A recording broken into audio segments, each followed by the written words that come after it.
Well, outsourcing may be the next frontier in the space race. That's right. Obama's new budget proposal will set up a multi-year, multi-billion-dollar initiative to encourage private firms to carry American astronauts into space.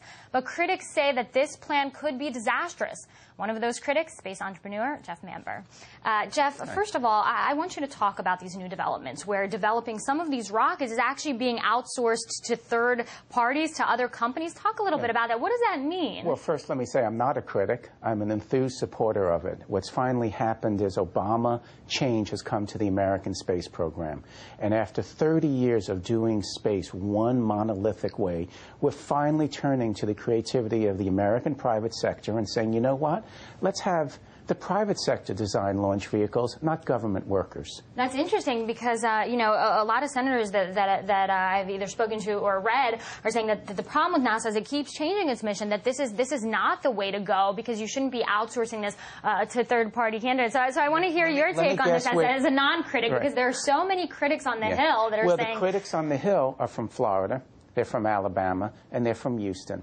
And yes, there are losers and winners in every change, and we see that with everything Obama's doing.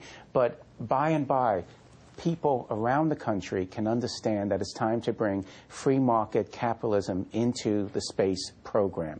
And yes, there'll be losers. We're going to get... Who are going to be the losers? Well, because some people are sort of questioning, is this a failure on the part of NASA to do this internally? It's not a failure on the part of NASA. They're the good people. It's a failure on the part of Congress and the White House for the past 3 administrations. For not funding, maybe? No, it's not money. $19 billion is enough. It's just that space is the only sector left where the government designs the equipment. When government employees get on a plane, they get on a Boeing plane. They don't get on a government-designed plane. When they need computers, they go to the private sector. When they need cars and transportation, they go to the private sector. But up until now, when we're talking about doing space, the government designs the rocket.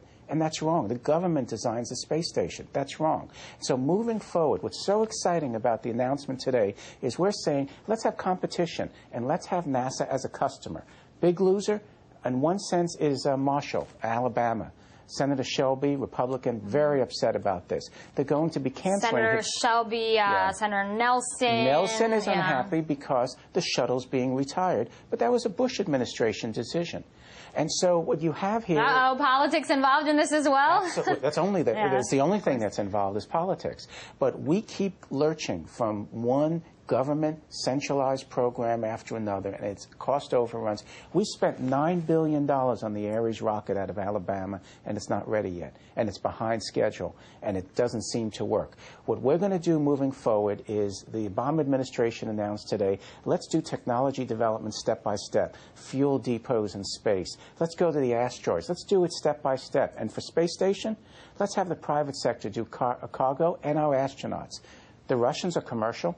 We're going to... We'll talk about Russia's role in all this, because I hear the U.S. may be actually relying on Russia to ferry astronauts to the space station until that next-generation rocket is developed. Yes, we are paying $50 million already to ferry our NASA astronauts to and from the station, and it's not to the Russian Space Agency, it's to a privatized Russian company.